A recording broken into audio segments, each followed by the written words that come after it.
اور باقی کے جو بوم تھے وہ وغیرہ بلاسٹ ہو چکے تھے، لیکن جب وہ والا ایک بوم تھا جو رحمان بابا کے مزار کے بالکل نیچے کی طرف لگا ہوا تھا تو وہ نہیں پھٹا تھا۔ تو یہاں آ گئے تو ایک بندہ سگریٹ بھر رہا تھا چرس سے، تو اس نے ہماری طرف اشارہ کیا کہ بھائی چرس پی رہے ہو؟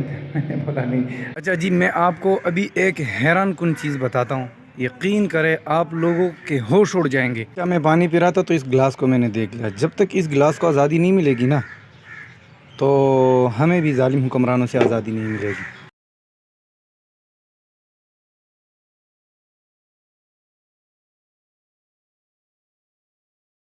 السلام علیکم، میرا نام ہے نصیر احمد، امید ہے آپ سب خیریت سے ہوں گے۔ اس ٹائم میں موجود ہوں رحمان بابا کے مزار، جو کہ آپ لوگ زیادہ تر شاید جانتے ہوں گے۔ ہمارے پشتوں کا سب سے نامور ادیب اور سب سے بڑا، میرے خیال میں کہ ہمارے پشتوں کا سب سے بڑا اور سب سے عظیم شاعر جو تھے وہ رحمان بابا تھے۔ کافی دنوں سے پلان بنا رہا تھا کہ یہاں پر آ جاؤ اور رحمان بابا کے مزار کو تھوڑا سا ایکسپلور کرو، اور ان کا جو تاریخ ہے، ان کی جو شاعری ہے، کہا جاتا تھا کہ یہ بہت بڑے شاعر تھے، اور ان کی جو شاعری ہے، ان کی شاعری نے پوری دنیا میں ہل مچا دی تھی۔ یہاں پر رحمان بابا کی جو شاعری تھی، ان کی بہت ساری کتابیں اندر لائبریری میں بھی پڑے ہوئے لائبریری ہے۔ اس کے ساتھ ساتھ جو ان کے مرید تھے، جو کہ افضل اور عظیم مرید تھے، ان کے بھی کچھ مزارے ہیں یہاں پہ، تو ان کو بھی انشاءاللہ جا کے ایکسپلور کریں گے، اور سٹیپ بائی سٹیپ انشاءاللہ میں کوشش کروں گا کہ اچھی اور اچھی طریقے سے میں رحمان بابا کی ہسٹری آپ کے سامنے رکھ دوں۔ تو چلتے ہیں سب سے پہلے رحمان بابا کی مزار کی طرف، اور پھر آگے جائیں گے انشاءاللہ ان کے جو مرید ہے، اور ساتھ ساتھ میں جو اس ٹائم کے جو نیک لوگ تھے ان کے بھی ساتھ میں دربار ہے، تو ان کو بھی انشاءاللہ ایکسپلور کرتے۔ چلتے مزار کی طرف۔ کیا میں پانی پی رہا تھا تو اس گلاس کو میں نے دیکھ لیا۔ جب تک اس گلاس کو آزادی نہیں ملے گی نا تو ہمیں بھی ظالم حکمرانوں سے آزادی نہیں ملے گی، ہم بھی اس گلاس کی طرح ذلیل ہوتے رہیں گے۔ بہرحال یہ سامنے رحمان بابا کا مزار ہے، اس کے اندر چلتے اور آپ کو دکھاتے ہیں۔ پیڑ سے بھی آپ کو اندازہ ہوگا کہ بھائی یہ پیڑ کتنا پرانا ہوگا، سالوں پرانا پیڑ لگ رہا ہے مجھے۔ رحمان بابا کا اپنا پورا نام عبد الرحمن ہے۔ رحمان بابا 1653 پشاور میں پیدا ہوئے تھے اور 1715 میں فوت ہو گئے تھے۔ رحمان بابا مغل سلطنت کے دور میں ایک عظیم شاعر رہ چکے تھے۔ ان کا شمار پاکستان اور افغانستان کے بڑے پشتون شاعروں میں شمار ہوتا تھا۔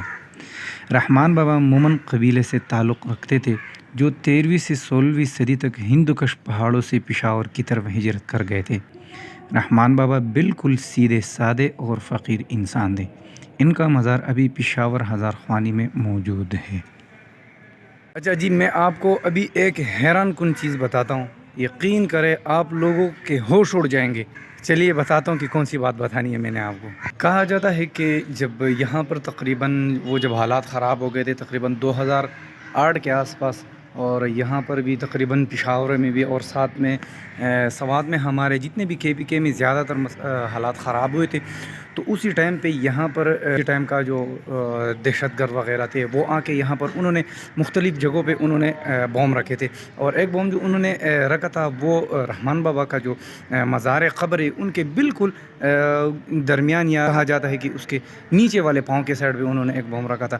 تو جب یہاں پر وہ جو میں نے آپ کو نشان دکھائے، تو کہا زیادہ تر لوگ کہتے ہیں کہ یہ نشان جب اسی ٹائم سے لگے ہوئے تھے، جو وہ بلاسٹ کے ٹائم پہ ان تاروں کی وجہ سے یہ نشان لگے ہوئے تھے، اور انہوں نے ان ٹائلوں کو بہت زیادہ خراب کیا تھا، اور باقی کے جو بم اسی کی وجہ سے رحمان بابا کا جو مزار ہے وہ بچ گیا تھا۔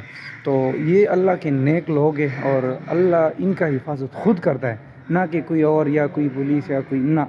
جب اللہ تعالیٰ جس چیز کی حفاظت کرتا ہے نا تو اس کو کوئی بھی ہاتھ نہیں لگا سکتا، نہ کوئی ان کو ٹچ کر سکتا ہے۔ ابھی چلتے ان کے آگے کوئی لائبریری ہے، اور رحمان بابا کے کچھ مرید تھے، بہت نیک تھے، تو ابھی چلتا ہوں اسی سائڈ پہ اور آپ کو دکھاتا ہوں رحمان بابا کے جو نیک مرید تھے۔ یہاں پر ہر جگہ پہ آپ کو دیواروں پہ ان کی شاعری نظر آئے گی۔ زیادہ تر انہوں نے پشتو اور فارسی میں انہوں نے زیادہ تر شاعری کی ہے، اور ان کی جو شاعری ہے نا وہ بہت کمال کے۔ یہاں پر دیواروں پہ کافی ساری شاعری لوگوں نے لکھی ہوئی ہے، لیکن ساتھ ساتھ میں فارسی میں بھی ہے اور پشتو میں بھی ہے۔ فارسی اور پشتو کے بہت ماہر شاعر تھے۔ اچھا میں یہاں پر پراپرلی ویڈیو نہیں بنا سکا کیونکہ یہاں پر یہ لوگ منع کر رہے تھے کہ بھائی لائبریری میں اپنی ویڈیوز نہیں بنانی. بہرحال میں نے یہاں پر کچھ شارٹ ویڈیوز اس لیے بنائی ہے، یہاں پر میں نے کچھ کتابیں پڑھی تھی تو ان کو میں دوبارہ دیکھنا چاہتا تھا کیونکہ ابھی میرے پاس اتنا ٹائم تھا ہی نہیں، تو اس لیے میں نے ان کی ایک چھوٹی سی ویڈیو بنائی تاکہ میں دوبارہ آؤں اور ان کا جو نمبر وغیرہ ہے میں ان کو نوٹ کر سکوں اور دوبارہ میں اس کو دیکھ سکوں. لائبریری کے اندر میں ویڈیو بنا رہا تھا، وہاں پر تصویر لگی ہوئی تھی کہ یہاں پر ویڈیو اور تصویر بنانا منع ہے، تو میں نے دیکھا ہی نہیں وہ، اور میں لائبریری کی تھوڑی موٹی چھوٹی سی ویڈیو بنائی، وہ تو آپ لوگوں کے ساتھ شیئر کروں گا. لیکن اللہ نے بال بچا لیا، وہاں پر پولیس بھی کھڑے ہوئے تھے، ایک بندہ آ گیا، میں نے تو بولے پولیس والوں کو بتائے گا، لیکن اللہ اس کا بھلا کرے، اس نے مجھے بتایا کہ بھائی ویڈیو نہیں بناؤ، اور واقعی میں فوراً وہاں سے نکلا. حالانکہ ان کے اندر کچھ کتابیں پڑھی ہوئی تھی، ایک کتاب میں نے اس کے اندر سے اٹھائی تو وہاں پر لکھا ہوا تھا کہ میرا یورپ کا سفر، تو اس کا جو ایک دو پہلے صفحے تھے میں نے وہ پڑھ لی. یقین کریں مجھے بہت مزہ آ رہا تھا، لیکن ٹائم کی کمی کی وجہ سے میں نے وہ کتاب نہیں پڑھی اچھی طریقے سے. ہاں اگر آپ لوگ پڑھنا چاہتے ہو اس کتاب کو تو وہاں سے اٹھا کے، ان کا تقریباً 2 ہفتے تک ان کے پاس ٹائم ہوتا ہے کہ آپ نے وہاں پہ اپنی انٹری کر کے وہ کتاب اپنے ساتھ لے کے جا سکتے ہو اور پھر پڑھ کے آپ واپسی لے کے آ سکتے ہو. تو اگر کوئی آنا چاہتا ہے یہاں پر بہت اچھی کتابیں پڑھی ہوئی ہے، اور لائبریری کے اندر افلاطون اور رحمان بابا کے اپنے شعر و شاعری اردو میں بھی ہے، پشتو میں بھی ہے، اس کا ترجمہ کیا گیا ہے یا اس نے خود اردو میں شاعر لکھے تھے، اس کے بارے میں مجھے علم نہیں ہے. لیکن اردو پشتو دونوں میں شاعری لکھی ہوئی ہے، ایک سائڈ پہ پشتو ہے ایک سائڈ پہ اردو ہے، اور اس کے ساتھ ساتھ فارسی میں بھی ہے. اور اس کے لائبریری کے اندر بہت سارے ایسی کتابیں پڑھے ہوئے کہ یقین کریں آپ دیکھو گے تو آپ حیران رہ جاؤ گے. تو اگر کوئی آنا چاہتا ہے یہاں پر لائبریری کے اندر بہت ساری کتابیں پڑھے آپ پڑھ سکتے ہو.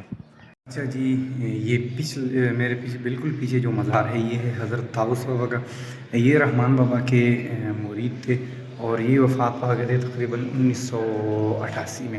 تو یہ ان کے مریدوں میں سے سب سے افضل مرید ہے. اگر اس کے علاوہ تو مجھے نہیں لگ رہا کہ ان کے مرید جو خاص مرید تھے ان کا کسی اور کا مزار یہاں پہ بنایا ہوا ہے. باہر کا ماحول میں آپ کو دکھاتا ہوں تھوڑا بہت کہ یہاں پر ابھی جو زندہ مرید رحمان بابا کے یہاں پر لوگ آتے ہیں. ابھی تو سارے آپ لوگوں کو پتا ہوگا کہ یہاں پہ آ کے بھائی اور صرف چرس وغیرہ بھی تھے، تو میں تو ان کو مرید نہیں مانتا کیونکہ یہاں پر آ کے لوگ صرف ہم ابھی یہاں پر آ گئے تو ایک بندہ سگریٹ بھر رہا تھا چرس سے، تو انہوں نے ہماری طرف اشارہ کیا کہ بھائی چرس پی رہے ہو؟ میں نے بولا نہیں، چرس پینے والا یہاں پر آ جاتے تو بھائی ان کو دبا کے چرس مل جاتے، وہ بھی بالکل فری میں.